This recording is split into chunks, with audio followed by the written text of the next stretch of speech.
Со знамења на голема Албанија, 50 лица по пладневот пред Тетовскиот универзитет трнаа кон седиштето на Дуј во Мала Речица да го искажат својот ревот, откако што беше посочено во најавата на самиот протест, криминалот на партијата, кој уште повеќе се расветлува со така наречените бомби на ЛЧК. На улицата која води кон Дуј наидоа на блокада од полицијата, таа не дозволи да пристигне до партиското седиште.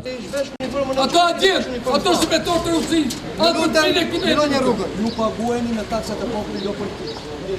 Како главен организатор на протестот беше најавен братот на ЛЧК кој се обрати само на албански јазик. На македонски не сакаше да ни даде изјава за нивните барања, посочувајќи дека треба да знаеме албански ние, но и премиерот Зоран Заев. Дел од организаторите агресивно ја тргнаа опремата од медиумите на македонски јазик и не ни дозволија да продолжиме со снимање.